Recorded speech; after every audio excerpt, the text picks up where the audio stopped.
आज विधानसभा में सर्वदलीय बैठक हुई है। इस बैठक में हमारे विपक्ष के नेता पूर्व रहे मुख्यमंत्री आदरणीय श्री जयराम ठाकुर जी ने आना था। उनके क्षेत्र में कोई कार्यक्रम की वजह से, व्यवस्था की वजह से वो नहीं आए। उन्होंने मुझे ऑथराइज किया इस मीटिंग के लिए, और इस मीटिंग में हमने माननीय अध्यक्ष से यही कहा है कि विपक्ष को ज़्यादा से ज़्यादा समय दिया जाए। ये जो बजट सेशन है, यही एक विपक्ष के पास अपने अपने चुनाव क्षेत्र की और हिमाचल प्रदेश की पूरी बातें रखने का एक हमारे पास प्लेटफॉर्म होता है। और हिमाचल प्रदेश के अंदर कांग्रेस ने जब सत्ता हासिल की थी, उसमें बहुत सारी झूठी गारंटियां दी थी, बहुत सारे इंस्टीट्यूशन विड्रॉल किए हैं, बहुत सारे प्रदेश के अंदर नौकरियों से हटाए हैं।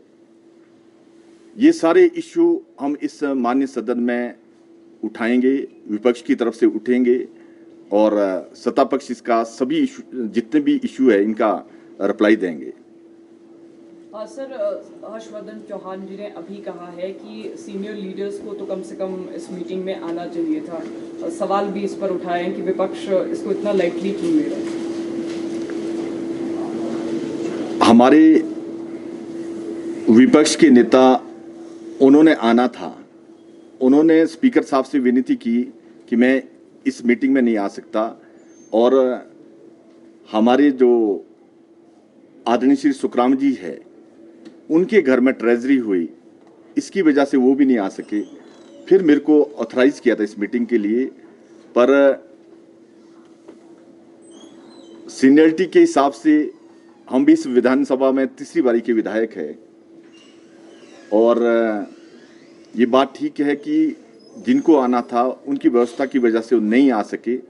पर हमने इस मीटिंग में विपक्ष की सारी बातें रखी है। विपक्ष को सारा ज़्यादा समय दिया जाए, और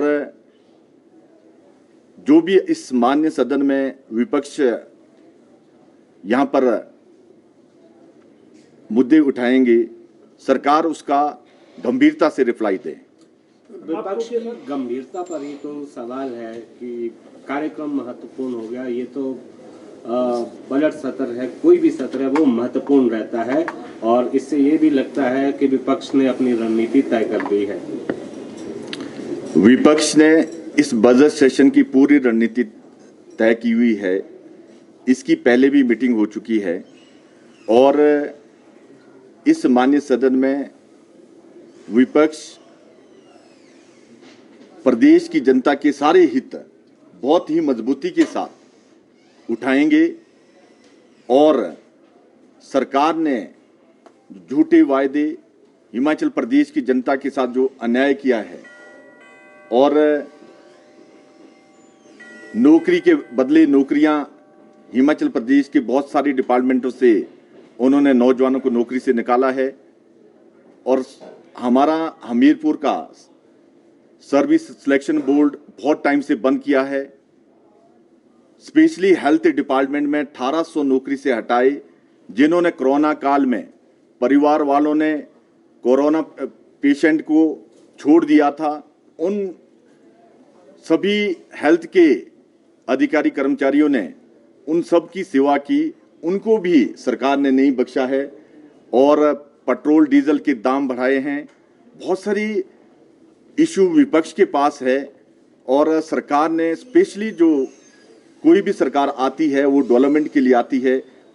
1400 के करीब करीब डीनोटिफाइड इंस्टीट्यूशन हिमाचल प्रदेश में हुए हैं, हेल्थ के हुए हैं, एजुकेशन के हुए हैं, बहुत ही महत्वपूर्ण डिपार्टमेंट के हुए हैं। ये सारे मुद्दे हम इस माननीय सदन में उठाएंगे। आपको क्या लगता है, जो विषय आपने गिनवाए हैं, क्या इन विषयों से किस तरह से ध्यान हटाया जाए, इसलिए विपक्ष की गंभीरता पर सवाल उठा रहे हैं मंत्री, जो उन्होंने अभी थोड़ी देर पहले कहा है? माननीय मंत्री जी ने, अब मैं समझता हूं कि कोई भी इस माननीय सदन का विधायक है, वो उसी लेवल का विधायक है चाहे जो 6 बारी का विधायक है, 7 बारी का विधायक है, सदन में कोई ऐसी सीनियरिटी नहीं होती। विधायक विधायक होते हैं। कोई भी विधायक कोई भी मीटिंग अटेंड कर सकता है। जब माननीय सदन की अटेंड कर सकता है तो कोई भी मीटिंग अटेंड कर सकता है, और विपक्ष हर बात का जवाब इनको इस माननीय सदन में बड़ी गंभीरता के साथ देंगे।